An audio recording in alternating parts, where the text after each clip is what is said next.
Hello students, स्वागत है आप सभी का आपके अपने चैनल में। जैसा कि आप लोग पता है, हम आपके लिए बैक टू बैक क्लासेस लेकर के आते रहते हैं। बैक टू बैक आपके लिए पेपर सॉल्व करवाते हैं, पेपर्स के बारे में बात करते हैं, पेपर्स आपको दिखाते हैं कि कैसे क्वेश्चन पेपर आपके सामने आ रहे हैं और उनका आपको आंसर कैसे देना है। तो आज हम डिस्कस करने वाले हैं क्वेश्चन पेपर 2020 के क्वेश्चन पेपर, जो कि इंग्लिश का जो है पहला पेपर है BA सेकेंड ईयर का। तो उसके बारे में आज हम डिस्कस करने वाले हैं।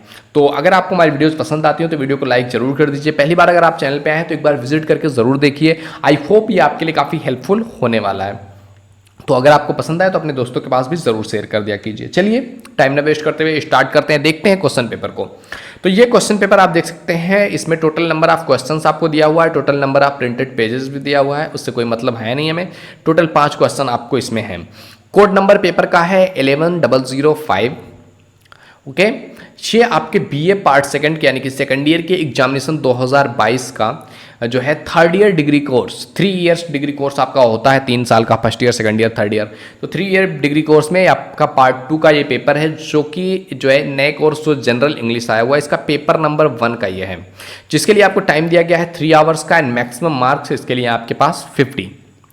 एंड इसमें आपके पास नोट क्या दिया हुआ, क्योंकि ये पढ़ना ये समझना बहुत इंपॉर्टेंट है कि कैसे आपको पेपर को सॉल्व करना है। तो इसमें कुछ नहीं दिया हुआ है, कह रहा है कि attempt all sections as directed, यानी कि सभी सेक्शंस जैसे डायरेक्ट किया गया है, जैसे बताया गया है, उसी के अकॉर्डिंग उन क्वेश्चंस का आपको आंसर देना है। जैसे कि आप देख सकते हैं यहाँ पर स्टार्ट हो रहा है सेक्शन नंबर ए। अब सेक्शन नंबर ए कह रहा है आपसे कि लॉन्ग आंसर टाइप क्वेश्चंस, यानी कि इसमें आपको क्या करना है, लॉन्ग आंसर टाइप क्वेश्चंस का आंसर देना है, जिसमें 10 नंबर मिलेंगे हर क्वेश्चन के लिए। जैसे कि आप देख सकते हैं पहला क्वेश्चन आपके सामने दिख रहा है, कह रहा है राइट एन एस्से, जो है Herbert Read as the essayist. Herbert Read को as a essayist, as a जो है एस्से के रूप में, एस्से राइटर के रूप में किस तरीके से थे, उनका क्या योगदान रहा, उसके बारे में बात करना है कि वो एस्से किस तरह से लिखते थे, उनके एस्से की क्या भूमिकाएं रही हैं, उनका लाइफ स्टाइल कैसा रहा, उसके बारे में बात करना है। या फिर और करके कह रहा है comment on the laws of nature as discussed by Haldane. Haldane ने जो नेचर का लॉ के बारे में डिस्कस किया हुआ है कि नेचर का लॉ इस तरीके से होता है, नेचर इस तरीके से काम करता है, तो जो है हेल्डेन ने जो चीज बताया हुआ है उसके बारे में आपको डिस्कस करनी है। तो इस तरीके से इन दोनों में से किसी एक क्वेश्चन का आपको आंसर देना था। इसके बाद सेकंड क्वेश्चन आपके सामने दिख रहा है। सेकंड क्वेश्चन कह रहा है आपसे कि reading is a private not a collective activity, यानी कि जो आप रीड करते हो वो आप प्राइवेट में चीजों को सीखते हो, रीड करते हो, वो आपको समझ में आती है, ये कोई कलेक्टिव एक्टिविटी नहीं है। The writer speaks only to individuals sitting by themselves in the state of normal sobriety. इसको आपको एलुसिडेट करना है, इसको आपको व्याख्या करना है, इसको बताना है कि इसमें राइटर क्या चीज दिखाना चाहता है, क्या चीज शो करना चाहता है, क्या चीज राइटर बताना चाहता है, वो आपको करना है। या फिर आपको करना है क्या कि comment on the riches and variety, richness and तो है variety of the Gordon's writings and render the myriad ways in which Gordon is an important critical presence in the mid 20th century fiction। यानी कि mid 20s के fiction में जो है Gordon का क्या इंपॉर्टेंट योगदान रहा है, जो उन्होंने अपनी क्रिटिकल प्रेजेंस से, जो उनकी आलोचनात्मक प्रेजेंस है उससे समाज को दिया हुआ है, और उनके जो रिचनेस और वैरायटी हैं उनकी रचनाओं में, उसके बारे में आपको बताना है, उसके बारे में आपको व्यक्त करना है कि क्या किस तरीके से उनमें रिचनेस एंड वेराइटीज आपको देखने को मिलती हैं। तो ये आपका सेकंड क्वेश्चन है, इसके लिए भी आपको 10 नंबर मिलेंगे। थर्ड क्वेश्चन है आपके पास, if the matter is one that can be settled by observation make the observation yourself elucidate. कह रहा है कि अगर कोई ऐसा मैटर है जो कि ऑब्जर्वेशन से सेटल हो सकता है, अगर आप ध्यान लगाते हैं अपने ऊपर तो सेटल हो जाता है, तो मेक द ऑब्जर्वेशन योरसेल्फ। तो वो ऑब्जर्वेशन आप खुद रखो, कोई और आपके ऊपर ऑब्जर्वेशन नहीं रख सकता, या किसी और का ऑब्जर्वेशन उस तरीके से काम नहीं करेगा। तो मेक ऑब्जर्वेशन योरसेल्फ, इसको आपको बात करनी है कि ये राइटर इसमें क्या कहना चाहता है। देखो, ध्यान एक ऐसी प्रक्रिया है जो आपको खुद लगानी पड़ेगी, कोई आपके लिए कोई और ध्यान लगा करके नहीं बैठ सकता, और ना ही उससे आपका कुछ भी हेल्प होने वाला है। तो इसके बारे में बात किया गया है। तो या तो आप ये क्वेश्चन कर दीजिए, या फिर अथवा कह रहा है write an essay on Orwell as a novelist. Orwell का जो है, ऑरवेल का को एज ए नोवेलिस्ट, एक नोबल राइटर के रूप में, नोबल लिखने वाले के रूप में कैसे उनका योगदान रहा है, उस पर आपको क्या करना है, एक एस्से लिखना है। तो इस तरीके से आपके पास ये क्वेश्चंस थे जो आपको करने थे। तो 1 2 3 क्वेश्चन आपके हैं और तीनों क्वेश्चन के लिए 10-10 नंबर आपको मिलने हैं, यानी कि 30 नंबर यहाँ तक हो जाते हैं सेक्शन ए से। एंड इसके बाद स्टार्ट होता है आपका सेक्शन बी, जिसमें आपको शॉर्ट आंसर टाइप क्वेश्चंस के आंसर देने हैं, जिसमें एक क्वेश्चन के लिए आपको 3 नंबर मिलने वाले हैं। तो देख सकते हैं 4th नंबर क्वेश्चन कह रहा है attempt any 5 of the following questions in 100 जो है वर्ड्स ईच, यानी कि सभी जो भी क्वेश्चन है इनमें से 5 क्वेश्चन का आपको आंसर देना है।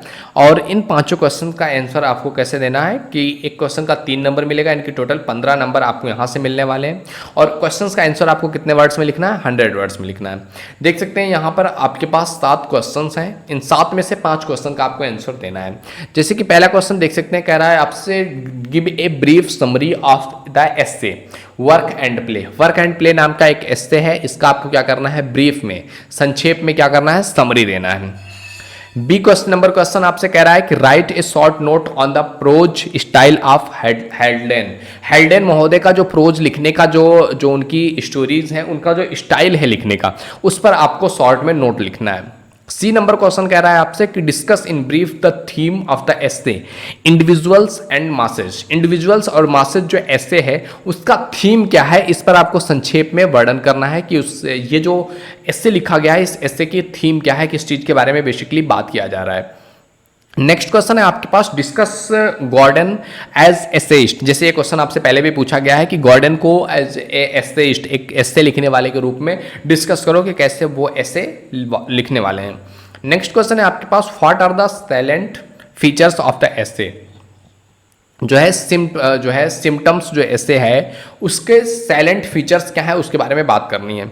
अगला क्वेश्चन है आपके पास what are the remedies suggested by Russell to avoid foolish opinions.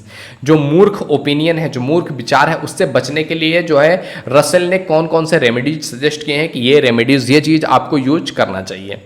अगला क्वेश्चन है आपके पास discuss Animal Farm as the scathing attack on the Marxism. Marxism पर किस तरीके से अटैक हो रहा है उसके बारे में, एनिमल फार्मिंग के बारे में डिस्कस करना है आपको। नेक्स्ट क्वेश्चन है आपके पास comment on the theme of corruption in the Animal Farm. Animal Farm का में जो करप्शन हो रहा है उसकी जो थीम है उस पर आपको कमेंट करना है। ये काफ़ी इंपॉर्टेंट क्वेश्चन है, एनिमल फॉर्म करके ये क्वेश्चन दोनों सेम ही चीज़ से लिया गया है। तो इस तरीके से इन 7 क्वेश्चन में से किन्हीं 5 क्वेश्चन का आपको आंसर देना है। एक क्वेश्चन के लिए 3 नंबर, यानी कि टोटल 15 नंबर आपको यहाँ से मिले और 30 नंबर आपको पहले 3 क्वेश्चन से मिले हुए थे, यानी कि 45 नंबर मार्क्स आपके हो गए। बचे हैं 5 नंबर जो कि आपको मिलेंगे अगले क्वेश्चन में।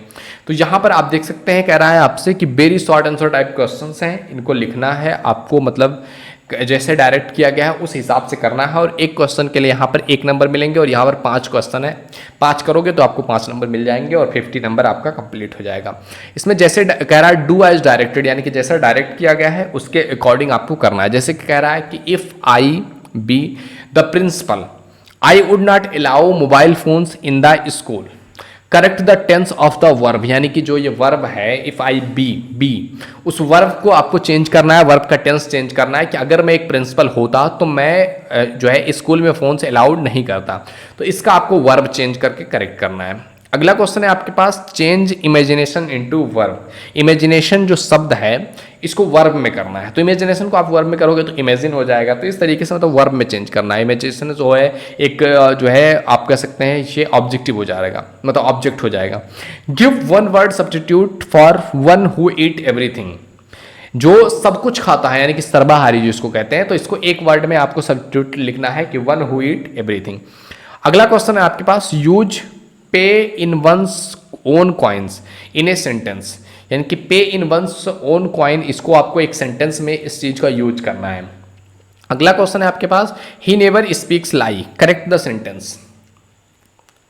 वो कभी भी झूठ नहीं बोलता है, ही नेवर स्पीक्स लाई, इस सेंटेंस को आपको करेक्ट करना है। तो इस तरीके से ये 5 क्वेश्चन है, एक एक नंबर एक एक के मिलेंगे, तो इस तरीके से 5 नंबर आपको यहाँ से मिल जाएगा। तो इस तरीके से आपसे क्वेश्चन पेपर जो है पेपर नंबर 1 में पूछा गया है। तो आई होप ये पेपर देख करके आपको चीज़ें समझ में आई होंगी कि इस तरीके से आपके क्वेश्चन पेपर आएंगे और आपको किस तरीके से प्रिपरेशन करके जानी है। तो वीडियो अगर पसंद आए तो लाइक जरूर कीजिए, पहली बार चैनल पे आए please visit the channel, if you think it is valuable तो आप सब्सक्राइब भी कर सकते हैं। ओके मेरे दोस्त, तो मिलते हैं आपसे अगले वीडियो में, तब तक के लिए Jai Hind Jai Bharat, thank you, bye bye.